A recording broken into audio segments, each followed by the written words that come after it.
Advanced education म्हणतो, हे विषय राबवणं खूप गरजेचं आहे. आपल्याकडे जे शालेय शिक्षण आरोग्य तपासणी असते तिचा काही अर्थ नाहीये ज्याच्यामध्ये कान, नाक, डोळे, कानात मळ झालाय का, दात चांगले का, ह्या खूप प्रायमरी गोष्टी आहे, याचा काही उपयोग नाहीये. या मुलांमध्ये या विशिष्ट काळामध्ये जे काही हॉर्मोनल चेंजेस होतात याच्यामुळे त्यांच्यामध्ये शारीरिक आणि मानसिक आमूलाग्र बदल होत असतात. याचे सकारात्मक बदल पॉवर म्हणून जर वापरले तर खूप फायदा होतो, पण नकारात्मक बदल जे आहे ते जर चुकीच्या पद्धतीने पियर प्रेशर म्हणून वापरले गेले तर ही पूर्ण पिढी उद्ध्वस्त होते.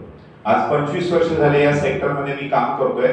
आपल्याला अंडर करंट खूप वेळा माहितीच नसतात, आपल्याला ना वरून सगळं अलबेल दिसतं. म्हणजे मी माझ्या व्याख्यानांमध्ये नेहमी म्हणतो की सगळेजण म्हणतात महिलांचं शोषण होतं, मी जाहीरपणे सांगतो पुरुषांचं पण शोषण होतं, मुलांचं पण शोषण होतं. ही जी किशोरवयीन मुलं आहेत ना ही खूप वेगळ्या पद्धतीने चुकीच्या विकृत महिलांकडनं वापरली जातात. आज 25 वर्षानंतर लाखो मुलांमध्ये ज्यावेळेस मी काम करतो त्यावेळेस मी या व्यासपीठावरून मी हे सांगतो. आणि मला वाटतं खरं स्त्री पुरुष समानता जर आपल्याला जोपासायची असेल तर शालेय जीवनापासून मुला मुलींच्या बाबतीत काम करणं खूप गरजेचं आहे. आज तुम्ही सगळेजण खूप चांगल्या गोष्टीसाठी काम करताय, पण खरं महिलांची ताकद काय आणि विकनेस काय याच्यावर फक्त 1-2 मिनिटं भाष्य करतो. तुम्ही सगळं पाहिलं असेल आपल्याकडे खूप संप्रदाय असतात. कुठले तुम्ही आस्था चॅनल घ्या, आसारामजी बापूंचं घ्या, आणि त्याच्या समोरचा समुदाय कोण असतो? महिला असतात. मान्य आहे? कुठलेही घ्या तुम्ही, कुठल्या याच्यात महिला असतात. आपल्याकडे सगळ्या याच्यामध्ये लिडरशिप मध्ये पुरुष आहेत आणि अनुयायी महिला आहेत.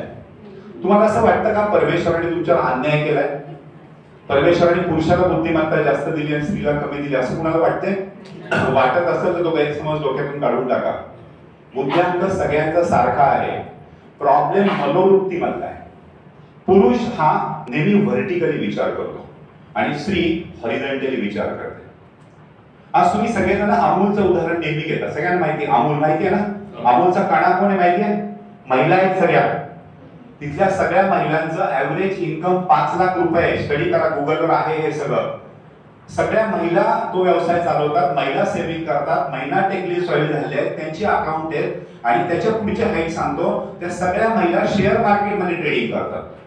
त्या आनंदचं जे बोर्ड आहे शेअर मार्केटचं त्याचा टर्नओव्हर खूप मोठा आहे. हे काय शक्य झालं? कारण त्यांना फोकस केलेलं आहे.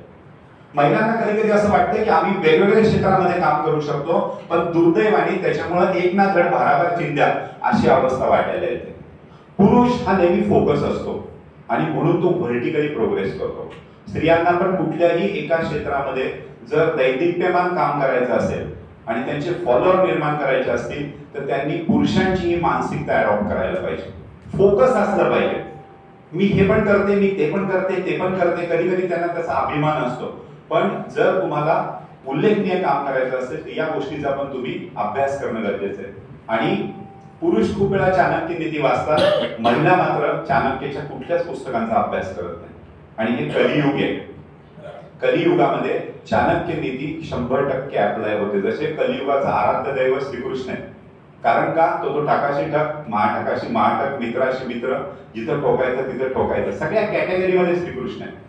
तसं तुम्ही सगळेजण पुरुषही करत असतील, महिलाही करा, आवर्जून चाणक्य नीतीचा अभ्यास करा. चाणक्य नीती ही त्रिकालबाधित सत्य असलेली वेगवेगळ्या विषयांवर भाष्य करणारी फिलॉसॉफी. जग मानतं माहिती आहे ना, जगाने अडॉप्ट केली. आपली जी चाणक्याची पुस्तकं आहे ही जगामध्ये बेस्ट सेलर आहेत आणि ती अप्लाय केली जातात सगळीकडे.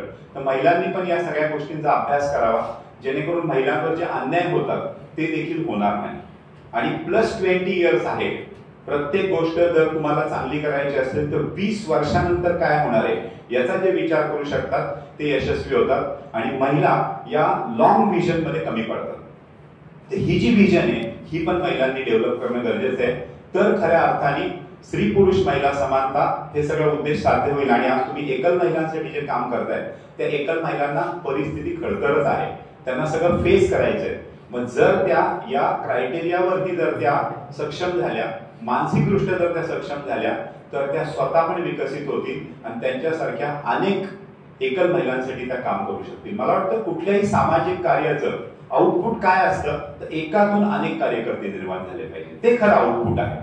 एका व्यक्तीपुरतं कार्य मर्यादित राहता कामा नये. तर त्यासाठी मुद्दा मी या काही मानसशास्त्रीय दृष्टिकोनातल्या गोष्टी शेअर केल्या. जरूर त्याच्यावरती सगळ्यांनी अभ्यास करा.